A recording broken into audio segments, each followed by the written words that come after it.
In 2012 and again in 2014, some Indiana legislators proposed to amend the Indiana Constitution to include two sentences. The first sentence reads, "Only a marriage between one man and one woman will be valid or recognized as a marriage in Indiana." The second sentence reads, "A legal status identical or substantially similar to that of marriage for unmarried individuals shall not be valid or recognized." It was a crime to have a homosexual relationship in Indiana until 1977.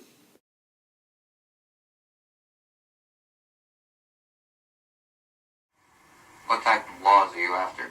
Well, let me say first of all what type of laws we are not after, because there has been much to do that the society was in favor of the legalization of marriage between homosexuals and the adoption of children and such as that, and that is not at all factual at all. Homosexuals do not want that.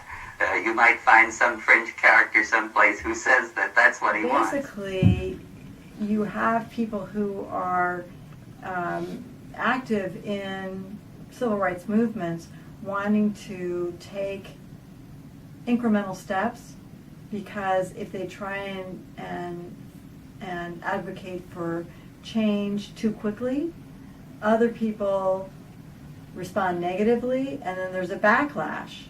They understood that they weren't going to get that in those days, and so they didn't advocate for it. And so they're saying they're not advocating for it because they knew that that would be too radical for the time. Freedom Indiana is a relatively new organization. It launched last July, and it's a coalition of a lot of local businesses, universities and companies, including some national businesses and companies as well, that have all partnered to stop and defeat HJR 3. At Freedom Indiana phone banks, there is a brief training session for volunteers before they get to work calling.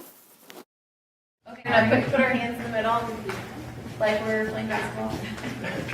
Okay, so the chant is free, free, freedom for Hoosiers. All right, free, free, freedom for Hoosiers. Yay! All right, good luck, everybody. Phone banking volunteers call people and ask them if they oppose HJR 3, and if they do, they ask them to call their legislator and let them know it. What does HJR 3 mean to you? In some ways, it doesn't mean very much, because there's already a law on the books that says we can't get married, and any marriage that we've had anywhere else doesn't matter. So in some ways, it's just one more thing to say we don't belong. But in other ways, it's one more way that Indiana doesn't feel very welcoming to our family. Let the people vote! Let the people vote! Why shouldn't HJR 3 go to the ballot in November? The courts are there to protect minorities from the tyranny of the majority. And that's what the founding fathers said, and that's what they meant. Civil rights for a minority are always at risk in a democratic society. And so sending it to a vote so that the majority can have their opinion is not the point here. Well, like, this isn't a gay rights issue, really. I think this is a human rights issue, because if we want to stand up for what this country was founded upon, it was non-discrimination and inclusion. And so, in my opinion, it does not matter how you identify in the LGBTQA environment. It matters that you care about humans and you care about people's feelings. On January 27, 2014, the Indiana House voted to remove the second sentence of HJR 3.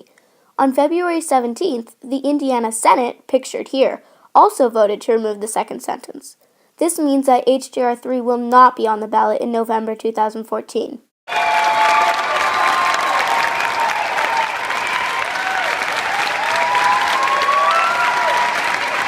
You get to the bottom line, there's still a marriage amendment alive, but there's no referendum this year.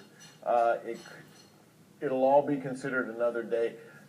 There's a little something for everybody in that, right?